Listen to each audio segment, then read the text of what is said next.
नमस्कार दोस्तों, आज मैं आपको पिठौरी अमावस्या व्रत की कहानी सुनाने जा रही हूँ। प्रेम से बोलिए अमावस्या माता की जय हो।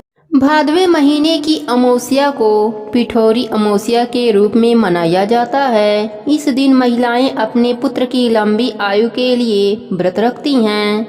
ऐसी मान्यता है कि माँ दुर्गा की कृपा से संतान को न सिर्फ लंबी आयु मिलती है बल्कि मृत्यु संतान को भी नया जीवन मिलता है। पिठौरी अमावस्या की पौराणिक कथा के अनुसार बहुत समय पहले की बात है। एक गांव में एक परिवार रहता था। उस परिवार में 7 भाई रहते थे। सभी के शादी विवाह हो गया था। सभी के बच्चे भी हो चुके थे। परिवार की सलामती के लिए 7 युवाओं की पत्नी पिठौरी अमावस्या का व्रत रखना चाहती थीं। लेकिन पहले साल बड़ी बहू ने व्रत रखा तो उसके बेटे की मृत्यु हो गई। दूसरे साल दूसरे बेटे की भी मृत्यु हो गई। 7 सालों तक ऐसा ही होता रहा। तब बड़े भाई की पत्नी ने इस साल अपने मृत्यु पुत्र का शव कहीं छिपा दिया। उस दिन पुलेरमा माता गांव की रक्षा के लिए पहरा दे रही थीं। उन्होंने जब इस दुखी माँ को देखा तो वजह जाननी चाहिए। तब बड़े भाई की पत्नी ने सारा घटना सुनाया। तब देवी पुलेरमा को दया आ गई। उन्होंने उस दुखी माँ से कहा वह उन स्थानों पर हल्दी छिड़क दे जहाँ जहाँ उसके बेटे का अंतिम संस्कार हुआ है। माँ ने ऐसा ही किया। उस दिन भादो मास का अमावस्या का दिन था और बड़ी बहू अमावस्या का व्रत रखी हुई थी। जब वह घर लौटी तो 7 पुत्र को जीवित देख उसके खुशी का ठिकाना न रहा। तभी से उस गांव की हर माँ अपने बच्चों की लंबी आयु के लिए पिठौरी अमावस्या का व्रत करने लगी।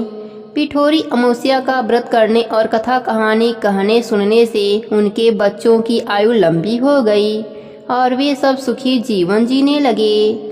हे पुलेरमा माता, जैसे उन सब पर अपनी कृपा करी वैसे ही इस कहानी को कहने वाले सुनने वाले हुंकारा भरने वालों के ऊपर भी अपनी कृपा बनाए रखना। प्रेम से बोलिए अमावस्या माता की जय हो। भादो मास की जय हो। बहुत पुरानी बात है। एक नगर में एक राजा राज्य करता था। उसकी प्रजा एवं परिवार सब आनंद से रहते थे। राजा की रानी धार्मिक एवं प्रजा प्रेमी थी। राजा के महल के सामने एक साहूकार का महल था। राजा की रानी एवं साहूकार की पत्नी में मित्रता थी। रानी सारे प्रजा से प्रेम करती थी। एक रोज साहूकार की हवेली से साहूकारने के रुदन करने की आवाज आ रही थी। रानी ने अपने महल में रोने की आवाज सुनी तो रानी ने राजा से इस विलाप का कारण पूछा। राजा ने कहा कि सेठ का पुत्र मर गया है। इसी दुख के कारण साहूकार एवं साहूकारनी रो रही हैं। रानी बहुत भोली थी। उसने राजा से कहा, महाराज दुख क्या होता है। राजा को समझ में नहीं आ रहा था कि रानी को कैसे समझाया जाए कि दुख क्या होता है। रानी बार बार राजा से पूछ रही थी, राजन बताइए ना दुख क्या होता है।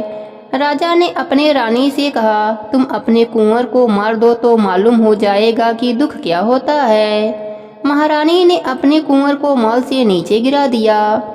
भगवान की कृपा से कुंवर गारे के ढेर पर गिरा और उसको खरोच भी नहीं आई। रानी अपने कुंवर को देखने नीचे आ रही थी। तब तक कुंवर को सामने से आते देखा। यह देख राजा भी दंग रह गया कि इतने ऊपर से गिरने के बाद भी कुंवर को कुछ नहीं हुआ। रानी ने राजा से फिर पूछा, महाराज दुख क्या होता है। उस समय पड़ोस राज्य में राजा के सैनिक युद्ध कर रहे थे। राजा ने रानी से कहा कि अब मैं लड़ाई में अकेला जा रहा हूँ। जब तुम मेरे मरने का समाचार सुनोगी तो तुम्हें दुख का एहसास हो जाएगा। राजा युद्ध के लिए प्रस्थान किया, लेकिन भगवान की कृपा से राजा युद्ध जीतकर महल वापस आ गया। अब राजा को और ज्यादा आश्चर्य होने लगा। उसी समय रानी राजा के पास आईं और फिर से वही प्रश्न दोहराकर पूछने लगीं। राजा ने रानी से कहा, अब मैं गंगा यात्रा करने जा रहा हूँ।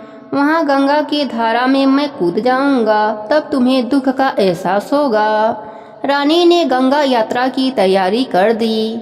इधर कैलाश पर्वत पर शिव जी ने पार्वती जी से कहा, आज हम दोनों धरती लोक पर घूमने चलेंगे। शिव जी ने बकरे का रूप धारण किया और माता पार्वती बकरी का रूप धारण करके एक बावड़ी के पास घास चरने लगे। तब तक राजा रानी की सवारी आ गई। रानी ने सुंदर छाया और बावड़ी देखा तो रुकने के लिए कहा। राजा भी मान गए। राजा रानी ने वहां जलपान किया। राजा पानी लेने के लिए बावड़ी के बाहर चले गए। बकरे और बकरी के रूप धरे पार्वती माता ने शिव जी से पूछा कि हे स्वामी, इस रानी को दुख क्यों नहीं मिलता। रानी ने बकरे बकरी की मनुष्य के रूप में बोलते देखा तो वह ध्यान लगाकर सुनने लगी। पार्वती जी के पूछने पर शिव जी ने बताया कि इसने अमावस्या का व्रत किया था। उसी के पुण्य से यह इस जन्म में रानी बनी है और दुख का सामना नहीं करना पड़ रहा है और सुखों का आनंद ले रही है। यह राजा गंगा में भी नहीं मरेगा। रानी ने सारी बातें सुन ली। राजा जब पानी लेकर आए तो रानी ने राजा को सारी घटना सुनाई। राजा सारी बात जानने के बाद अपने राज्य लौट आया। राजा अपने पूरे राज्य में घोषणा करवा दी कि सभी लोग अमावस्या का व्रत करना। इस प्रकार राजा के राज्य में अमावस्या का व्रत करने से सुख शांति धन दौलत बढ़ने लगा। हे अमावस्या माता, जैसे आपने रानी पर अपनी कृपा करी वैसे ही अपने सभी भक्तों पर अपनी कृपा बनाए रखना। प्रेम से बोलिए अमावस्या माता की जय हो। एक समय की बात है, एक गांव में एक ब्राह्मण और ब्राह्मणी रहते थे। वह दोनों भगवान के परम भक्त थे। घर में सब कुछ था पर उनके कोई भी संतान न होने से वह अति दुखी रहते थे। एक दिन अपनी स्त्री से ब्राह्मण ने कहा कि मैं वन में तपस्या करने जा रहा हूँ और वह भगवान पर भरोसा करके वन में चला गया। जंगल में जाकर तप करने लगा। बहुत वर्ष बीत गए। उसको वैराग्य हुआ। वह सोचने लगा कि मैं अब अपना जीवन समाप्त कर दूंगा। इस प्रकार सोचकर वह पेड़ की डाली पर फांसी का फंदा लगाकर मरने को तैयार हुआ। तभी अमावस्या माता प्रकट होकर बोली, देख ब्राह्मण, तेरे भाग्य में 7 जन्म तक कोई भी संतान नहीं लिखी है, किंतु मैं तुझे 2 कन्याओं का वरदान देती हूँ। एक का नाम अमावस्या तथा दूसरे का नाम पूनम रख देना। तेरी स्त्री को कहना कि अमावस्या का व्रत करे। अमावस्या के दिन 1 कटोरी चावल भरकर उस पर दक्षिणा रखकर किसी मंदिर में रखे। ऐसा 1 साल तक करते रहना। 1 कटोरी चावल सहित दान करते रहना। इतना कहकर अमावस्या माता अंतर ध्यान हो गईं। ब्राह्मण घर आया और अपने पत्नी को सारी बात बताई। अमावस्या आने पर ब्राह्मणी ने व्रत रखा। कुछ ही दिन बाद उसको 2 कन्याएं हुईं। तब उसने एक का नाम अमावस्या और दूसरे का नाम पूनम रख दिया। धीरे धीरे कन्याएं बड़ी होने लगीं। ब्राह्मण दोनों कन्याओं का योग्य वर देखकर विवाह करा दिया। बड़ी बहन अमावस्या धार्मिक थी, जबकि छोटी भगवान को बिल्कुल भी नहीं मानती थी।